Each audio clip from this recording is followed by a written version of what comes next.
अब हम शुरू करते हैं हमारा कंसेप्ट नेशनल इनकम का। नेशनल इनकम क्या होता है?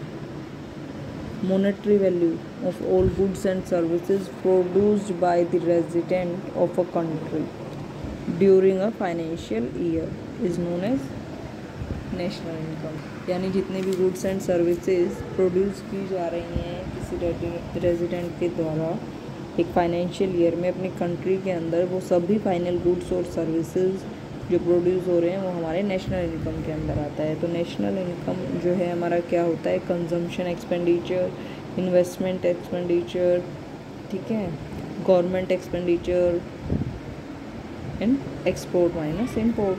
तो therefore national income will be consumption plus investment expenditure plus government expenditure plus net exports.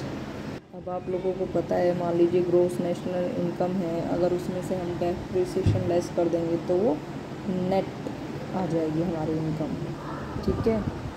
और अगर हम net factor income from abroad जो है वो ऐड कर देंगे डोमेस्टिक में, यानी जो हमने अपने यहाँ बनाई है उसमें हमने बाहर से आई हुई भी अपनी इनकम ऐड कर ली और दूसरों की दे दी, तो वो हमारा किस में आ जाएगा? हमारा नेशनल इनकम बन जाएगी, वो डोमेस्टिक नहीं रह जाएगी, ठीक है। इसी तरीके से मान लीजिए हमें नेट नेशनल प्रोडक्ट निकालना है, मान लीजिए मार्केट प्राइस पे। तो मार्केट प्राइस के लिए हम क्या करेंगे? मार्केट प्राइस को निकालने के लिए हम क्या करते हैं? फैक्टर कोस्ट में ऐड कर देते हैं इनडायरेक्ट टैक्सेस को और लेस कर देते हैं सब्सिडीज़ को, ठीक है।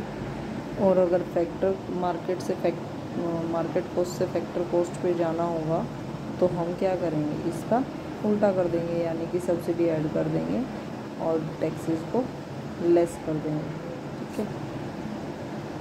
अब इसी तरीके से मान लीजिए हमें रियल नेशनल इनकम निकालनी है। तो रियल आपको पता है हम करंट प्राइजेस पे देखते हैं, ठीक है। तो क्या करेंगे उसके लिए? NNP नेट नेशनल इनकम और product at current prices upon price index upon में इंटू 100। और अगर पर कैपिटा पर पर्सन की निकालेंगे तो population in year, national income upon में पॉपुलेशन इन ईयर। फिर हम बात करते हैं कि पर्सनल इनकम कैसे निकालते हैं। तो जो हमारी नेशनल इनकम होती है उसमें हम क्या क्या जोड़ेंगे? हमारी जो ट्रांसफ़र पेमेंट्स है वो जोड़ेंगे, जो सोशल सिक्योरिटी कॉन्ट्रीब्यूशन है वो सब जोड़ेंगे।